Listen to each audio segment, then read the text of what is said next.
Okay, we've all been there. A holiday is coming up, a birthday's around the corner, and suddenly you're talking about presents. But how do you actually do that in English so you sound, well, natural and not like you're reading from a textbook? Let's just dive right in and get you sounding like a pro. So, has anyone ever asked you this and your mind just goes blank? You know what you want to say, but finding the right words feels impossible. It's a super common problem. And today, we're going to fix it. We're going to break down exactly how to handle this. And that's a promise. Seriously, in just the next few minutes, I'm going to give you the exact words, the phrases, the whole toolkit you need so you can walk into these conversations feeling totally confident. All right, first things first, we've got to build your toolkit. Every good, natural sounding conversation starts with having the right words and the right sentence patterns ready to go. So let's just quickly run through some of the classics. We're talking about things like jewelry, a bouquet of flowers, a tie, a wallet, a purse, maybe some perfume. These are just really solid words to have in your back pocket when you're brainstorming ideas. Now for the grammar. But don't worry, this is super simple. There are basically two perfect ways to say this. You could say, I gave jewelry to Yuki, or you can say, I gave Yuki jewelry.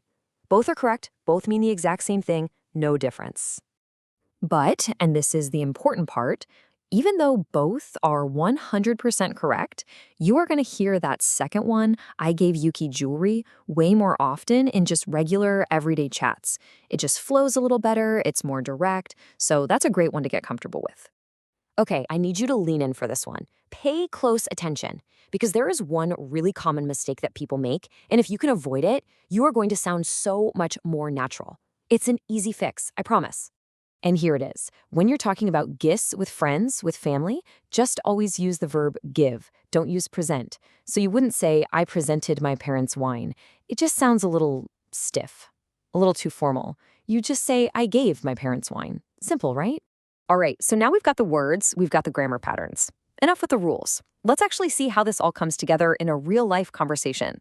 Let's do a little case study. So picture this. You've got two coworkers, Eric and Daiki, hanging out in the break room. It's almost Christmas, and Eric is totally stressing out because he has no idea what to get his girlfriend. I think we've all been Eric at some point, right? And there it is. Eric kicks things off with that exact question we talked about at the very beginning. He's just putting it out there, asking for help, which is the perfect way to get a conversation about gifts started. And boom, look at that. Daiki jumps right in using our pattern. You could give her a purse. See? It's that give person thing structure. He's using the vocab we learned and the grammar pattern. Perfect. Now, this is a really smart follow-up question from Eric. Asking about gifts from the past is such a great way to get even more ideas flowing and to keep that conversation going naturally. And what does Daiki say? There's that pattern again. I gave my wife jewelry. It's just so common, so natural. It's exactly how people really talk. You're starting to see the pattern, right? So after a bit more talk, Daiki throws out another great idea. And I want you to notice the phrasing here. Why don't you give her? That is such a fantastic, friendly way to make a suggestion. It's not pushy at all. Okay, so you've seen the tools in the toolkit, you've seen them used in a real conversation. Now it's your turn. Let's get you set up with some go-to phrases you can literally start using today. Think of this as your personal cheat sheet. If you need ideas, just ask, do you have any suggestions? If you want to give an idea, you could give her is perfect. And talking about the past, I gave my wife. These are the absolute keys.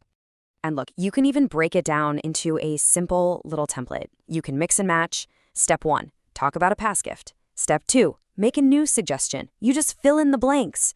It works for any person, any gift. It's that easy.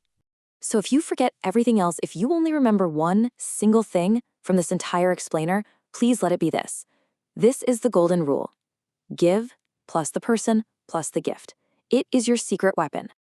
All right, now it's your turn. I'm putting you on the spot. I want you to think about it and actually try to say it out loud using the pattern we practiced. I gave my person a gift. Go on, try it. What was the last gift you gave?